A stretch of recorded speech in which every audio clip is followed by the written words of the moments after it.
Well, we've now traversed close to 700 years of Bible history since the time of Abraham. Our Old Testament survey has taken us from Abraham's birthplace and his home in Mesopotamia down to the land of Canaan, further down to Egypt, from Egypt back up to Canaan, then back again to Egypt. See a pattern here? And now, after 400 years in Egypt, the Hebrews that Abraham spawned have grown from a small family, Abraham and his wife Sarah and their son Isaac, to an enormous people group of something around 3 million people. However, after having been welcomed into Egypt by Joseph and the Pharaoh as guests, they're now Egypt's slave labor force. Abraham's grandson, Jacob, was given a new name by the Lord, Israel.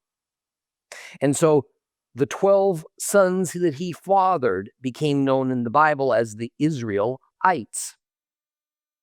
By now, the descendants of each of these 12 sons had grown significantly large enough to be called a tribe.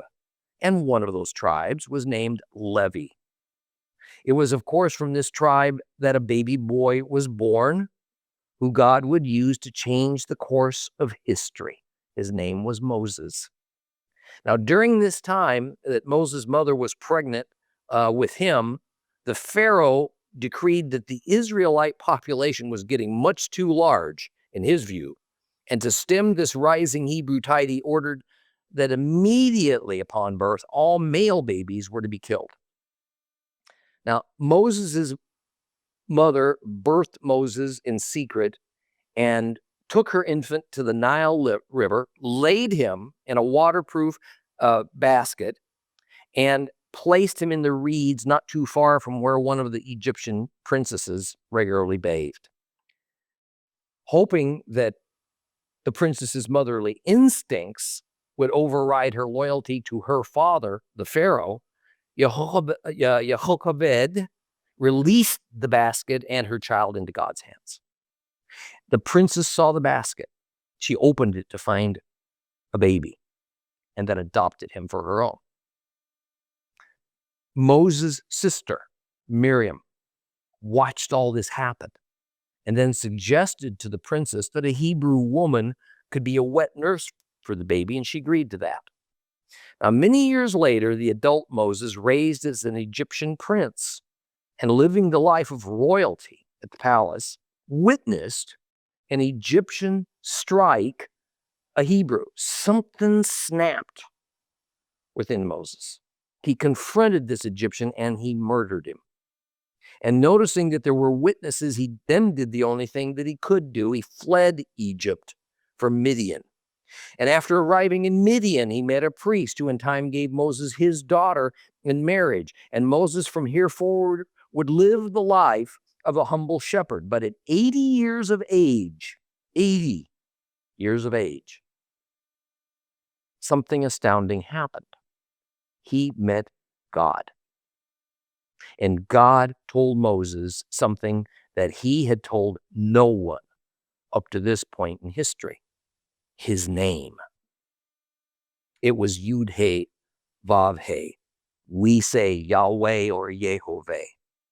But he also told Moses he was to go back to Egypt to deliver God's people from the oppression they suffered under Pharaoh, and Moses obeyed. Well, upon entering Egyptian territory, he is greeted by his brother Aaron, whom God had informed that Moses was coming and of this plan to get the Israelites released. And that plan began with Aaron and Moses together confronting the Pharaoh with the Lord's demand to let his people go.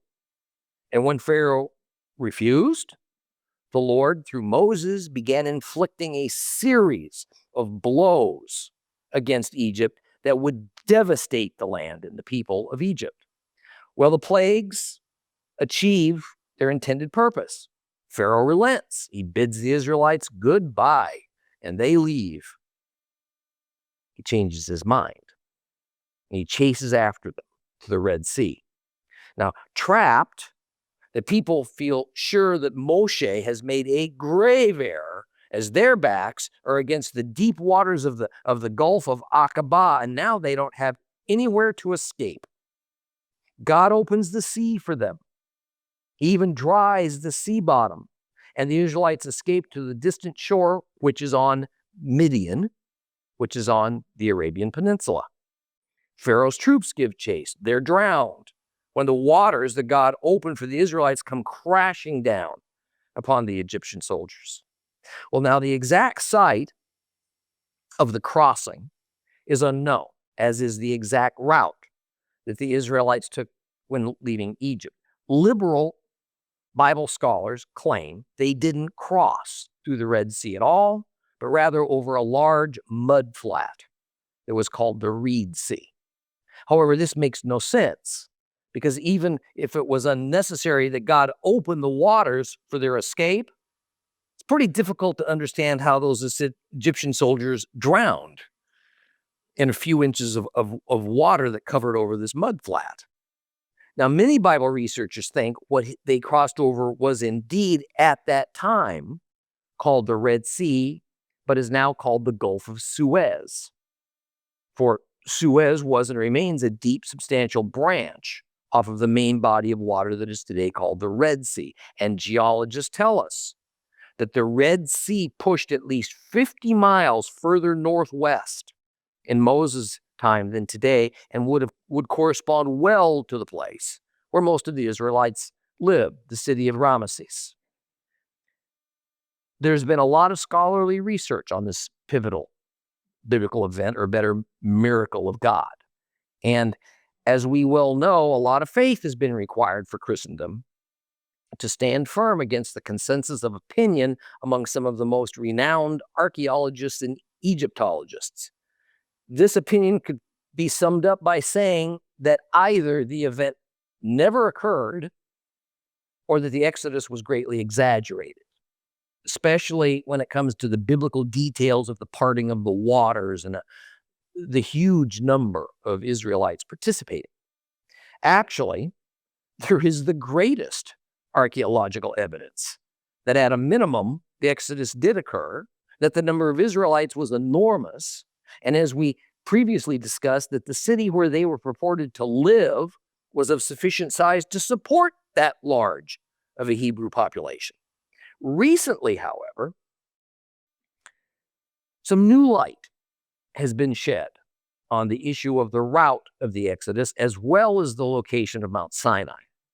I want to share some of that with you, because I personally find this new evidence quite convincing. Otherwise, I wouldn't even offer it to you. But I want to say up front, I am certainly not dogmatic about it, and reasonable people can differ.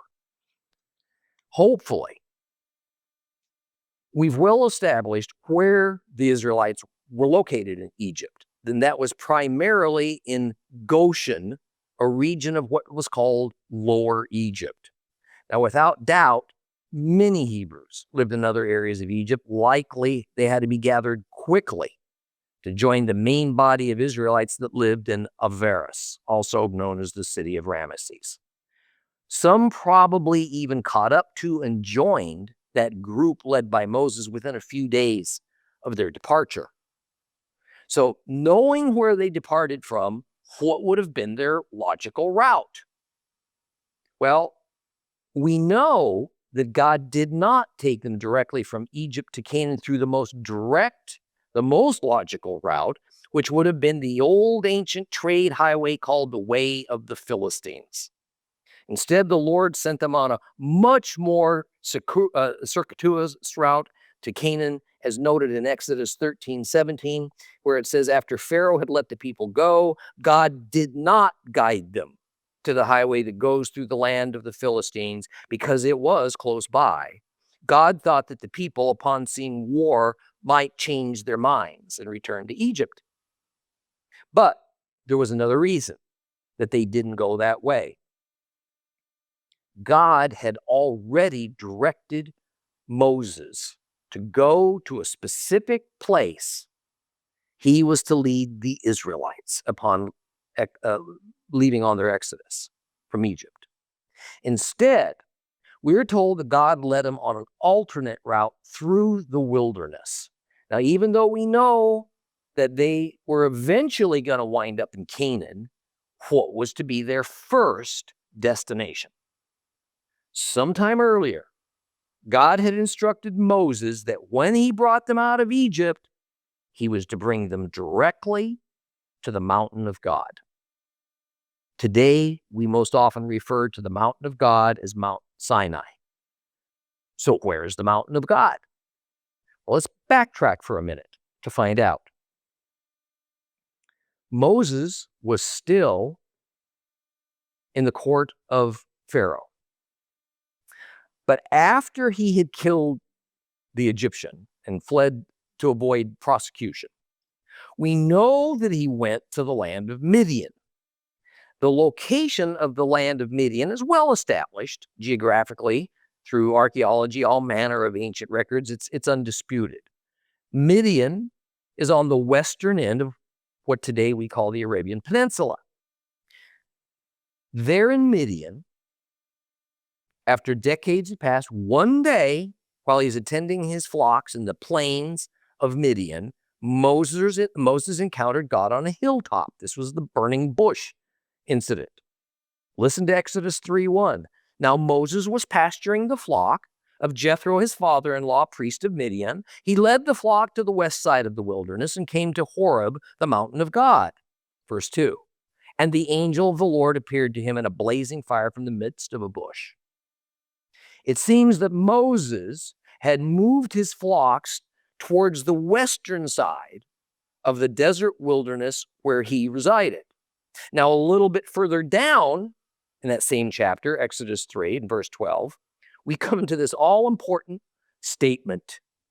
Now, remember, we're still in the midst of the burning bush conversation with God when the Bible tells us this. And he, God, said, "Certainly I will be with you, Moses, and this shall be the sign to you that it is I who have sent you.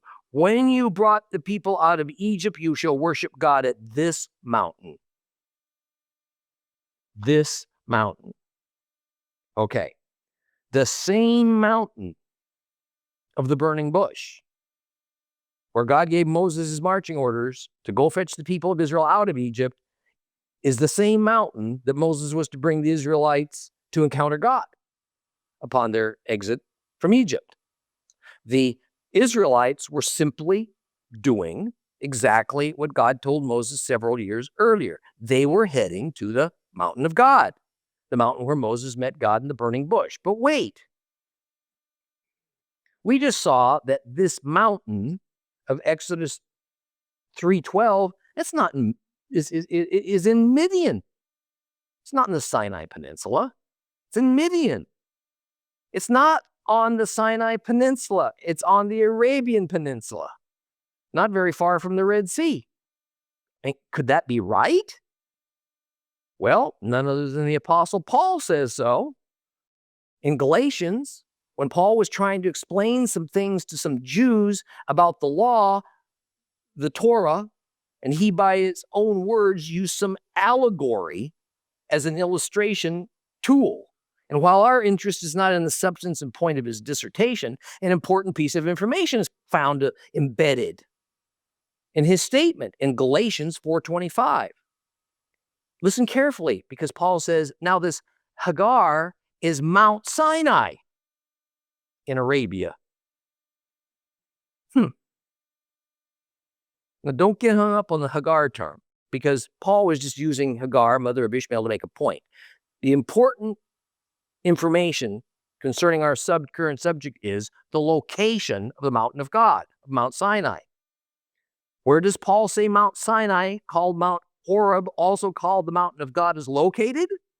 Arabia. Midian, right where Moses says he went to meet God, is in Arabia. Philo, the great Jewish philosopher, says Mount Sinai is in Arabia. Josephus, who lived during the time of Christ, says it's common knowledge that Mount Sinai is in the Arabian Peninsula.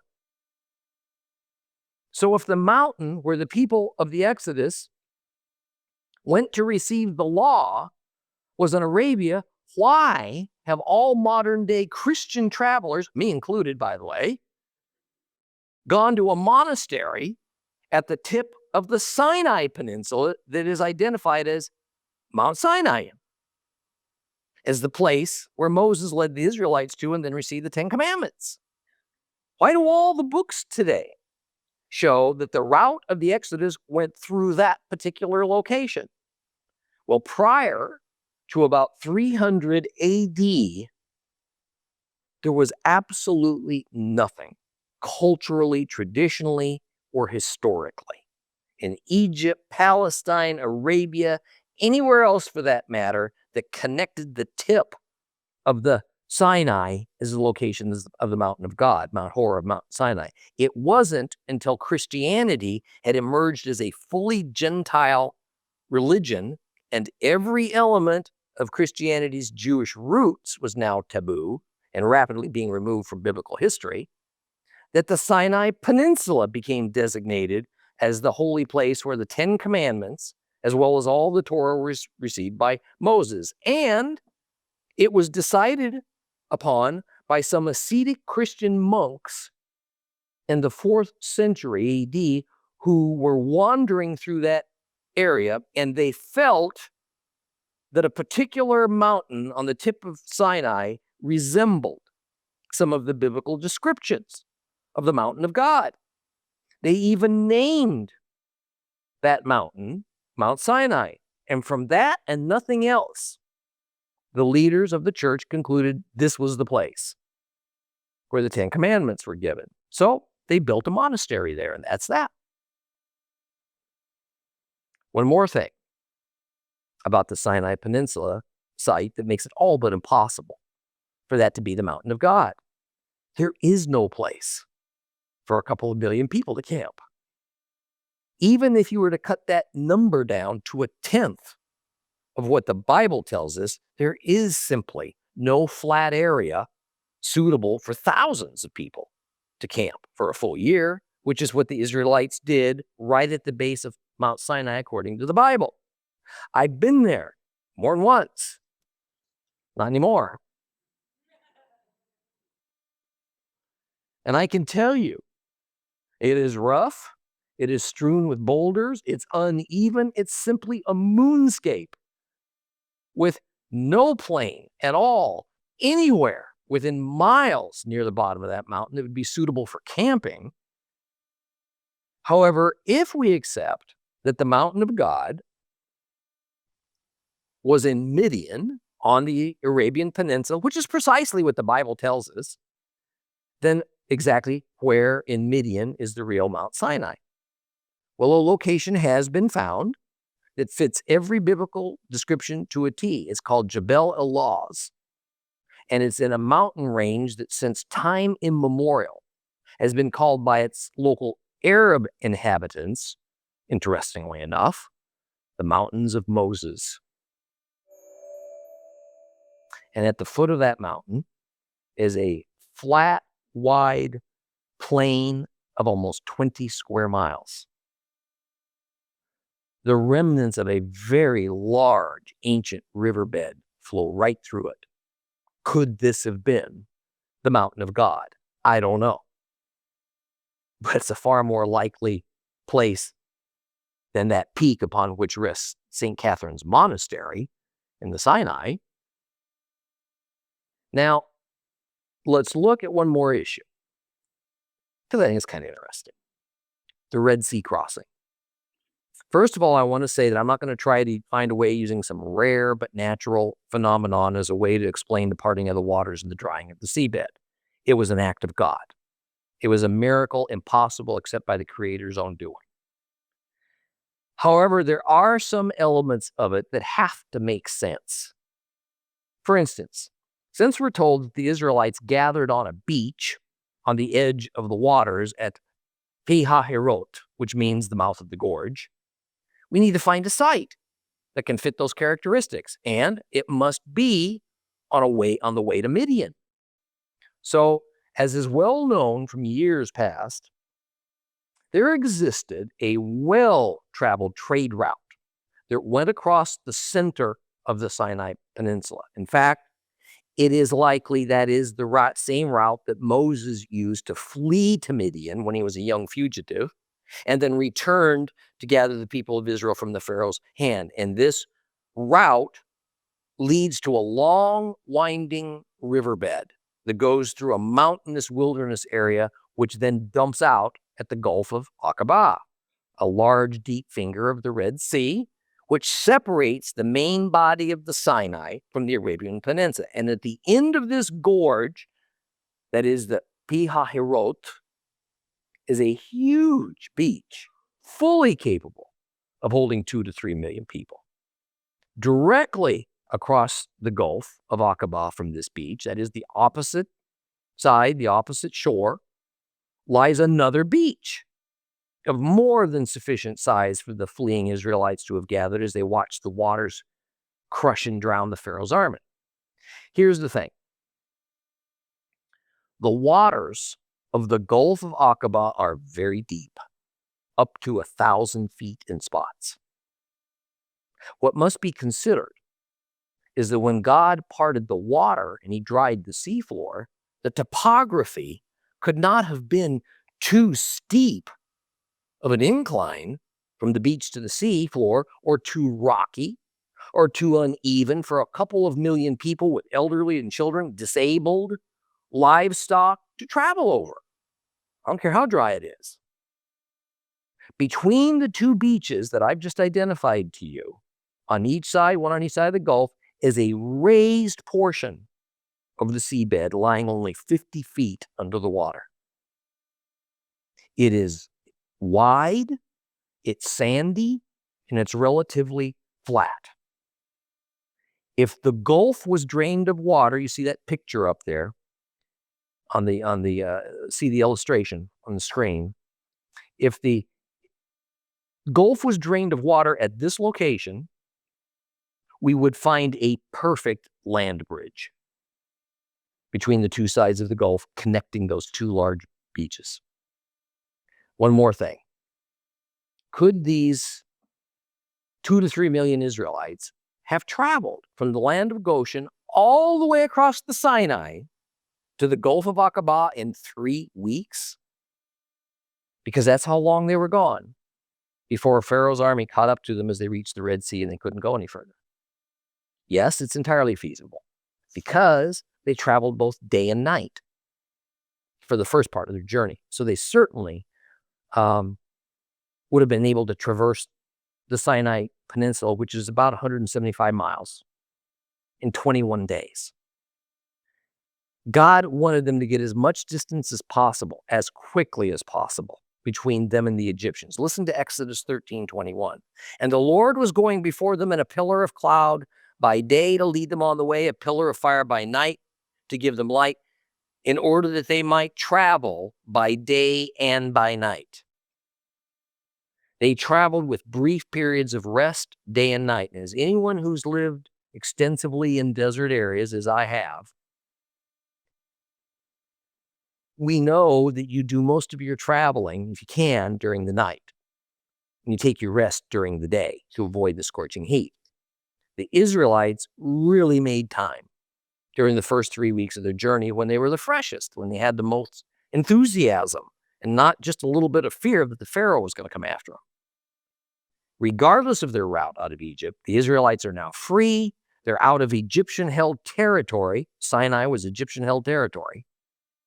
And after having lived in Egypt for 400 years. Actually, it was 430 years to the day after Jacob, called Israel, entered Egypt at the behest of his son Joseph that the Israelites escaped Pharaoh's clutches. It's now about 1350 BC.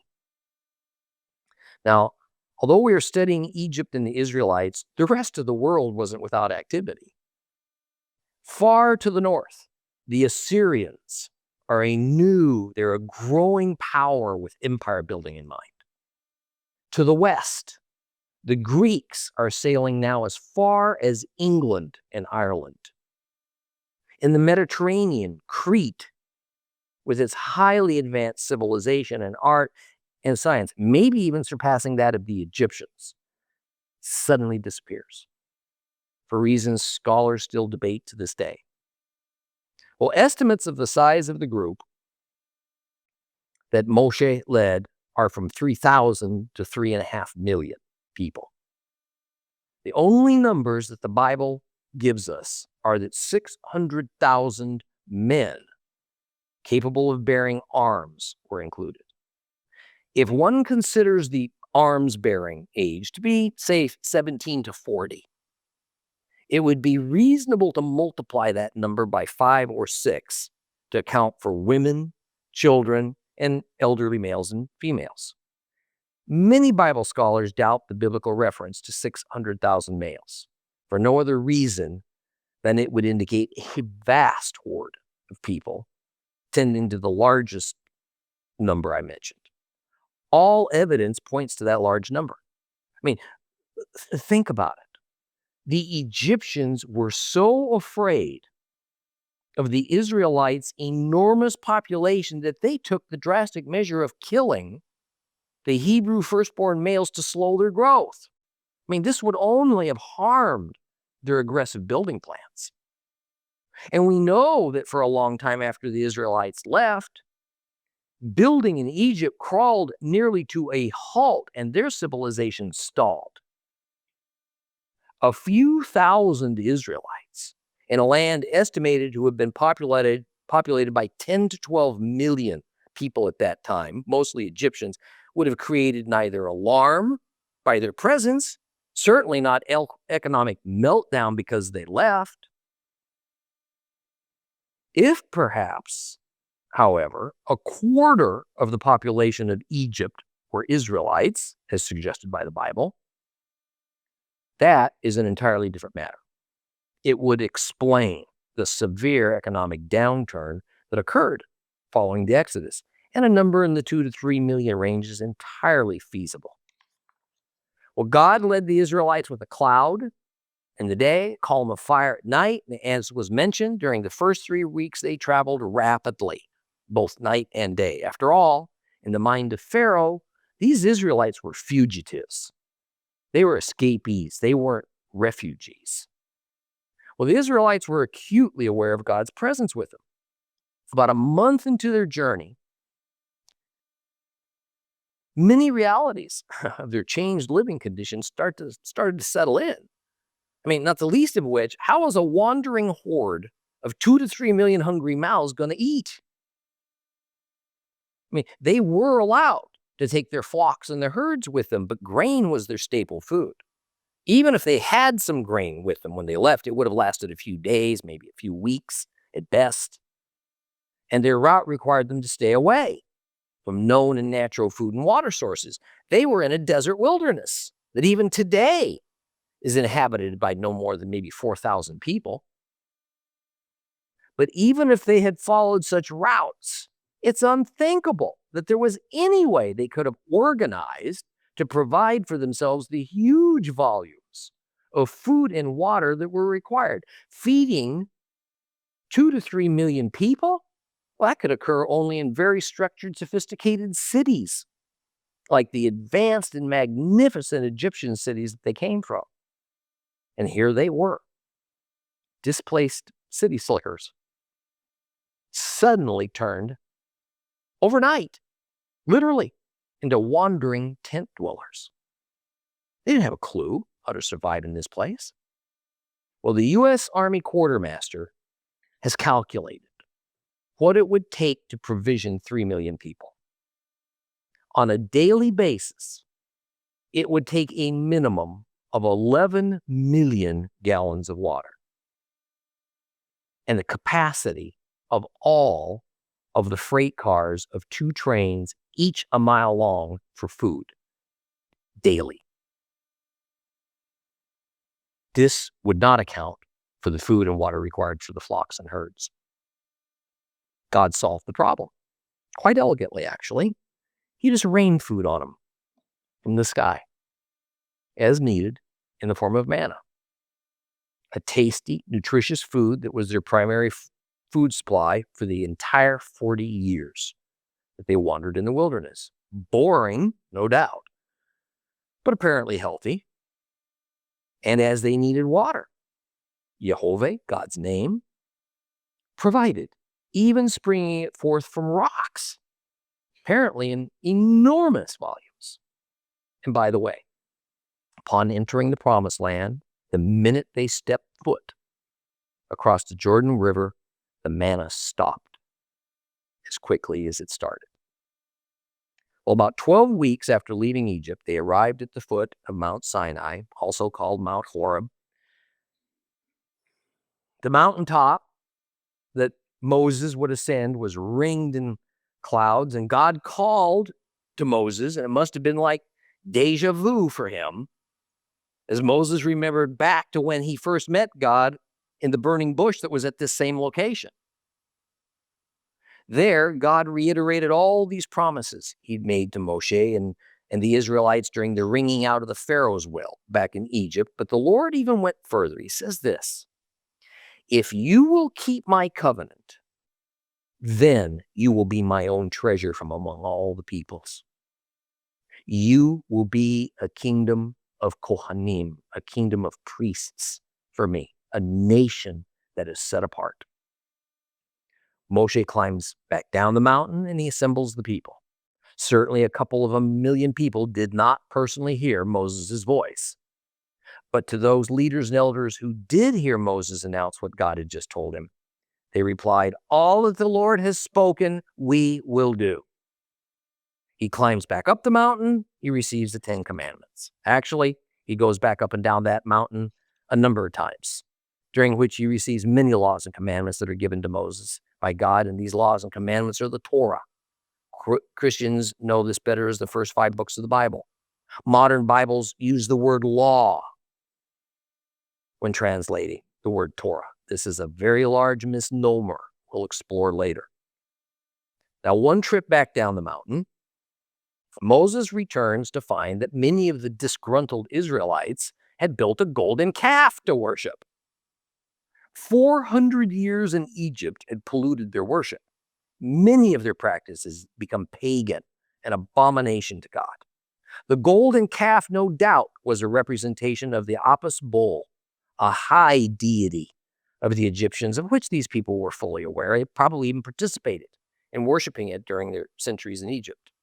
Now Moses, infuriated, hurls these stone tablets of the 10 Commandments down in a rage, and he follows God's orders that the still faithful kill as many of these calf worshippers as they could. A bloodbath ensues, and the rebels are purged. Now, you can take the people out of Egypt, but it takes a long time to take the Egypt out of the people.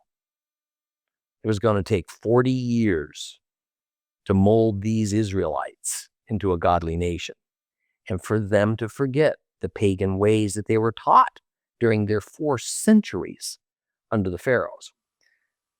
Well, it was at Mount Sinai that the Levites were first anointed as God's priests, and Aaron was the first high priest. And among the instructions God gave to Moses was that an earthly model of God's heavenly dwelling place should be constructed to excruciating standards. This wilderness tabernacle was an elaborate, richly decorated tent that was going to travel with the Israelites. And around the tent, which consisted of 2 compartments, was to be a large courtyard where the priests would officiate as the Israelite worshipers brought their animal sacrifices to be slaughtered and burned up on that brazen altar. Inside the tent, there were special ritual furnishings, the most famous of those being the Ark of the Covenant, with its special lid called the mercy seat. The Ark was placed in the rearmost compartment of the tent, a compartment called the Holy of Holies. It was there that Moses would meet with God when God called to him. Many years later, during the time of King Solomon, the tent would be decommissioned and it would be replaced with a fabulous permanent structure we know this structure as the first temple. Well, after about a year camped at the base of Mount Sinai, Moshe leads the people to the oasis of Kadesh Barnea. Kadesh was on the southern border of the land of Canaan. Kadesh was right there on their way. They needed to go through this to get to their destination. It was a 150-mile journey of 11 days, but over some very rough, rocky, dry, scorching terrain to get there. The people grumbled all along the way. And now, a little more than 15 months into their journey to the land God promised them, tempers were starting to grow short. The Israelites didn't feel they could stand much more of this. Little did they know what actually lay ahead. Moses' own sister, Miriam, was one of his staunchest supporters, but now she wonders out loud if God and Moses have any clue what they're doing. She's struck with leprosy for her sin of contempt and disbelief. Well, upon their arrival now at Kadesh, Moses immediately sends out spies to reconnoiter, knowing full well the promised land, Canaan, is inhabited by people who aren't going to be thrilled at the prospect of 3 million uninvited foreigners showing up on their doorstep. He wants to know what they're going to be up against. Well, 12 spies are sent out, one from each of the tribes, and they return with conflicting stories. 10 of them say that although the land is all that God promised, the inhabitants are big and strong and well armed. It'd be suicide to engage them in battle. Joshua, a member of the tribe of Ephraim, and Caleb, from the tribe of Judah, they have a different impression. They think the Israelites ought to attack immediately and stand on God's promise of victory. Not coincidentally, it would be the tribes of Ephraim and Judah which would one day become dominant over all the other tribes of Israel. Think that's a coincidence? So rumors spread around the camp. People have no interest in battle.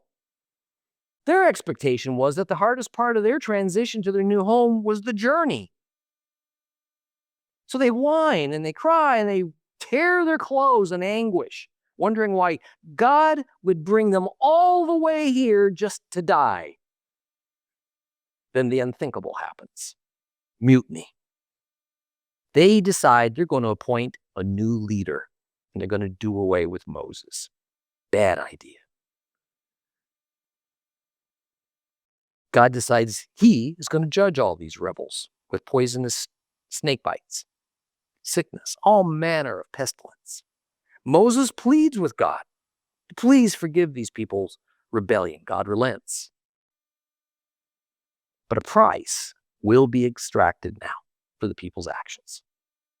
God declares not one of the Israelites who are currently of an age of accountability will live to enter the promised land, except for Joshua and Caleb, who did their best to persuade the people to believe God. Now, sadly, for other reasons, this is going to apply to Moses as well. So, standing at the threshold, standing right there at the threshold of centuries of promise, a promise given to Abraham 7 centuries earlier, the Israelites are turned away back into the barren desert. And apparently, some of the group splitters, because the Bible seems to speak of multiple routes taken simultaneously. But the vast majority continues to follow Moses. And for the next 38 years, they will live in the tortuous conditions of the mounts of the Sinai Peninsula, moving every 18 months or so to new pasture lands and water. Only 2 years removed from dwelling in mud brick houses in Egypt's great cities. 2 to 3 million Israelites now live as Bedouins live, to this day, journeying from oasis to oasis, living in goatskin tents. And we'll continue this adventure next week. For more teachings of real Bible study and to rediscover God's Word with Tom Bradford, visit Torah Class today on the web, streaming TV, or download the Torah Class mobile app.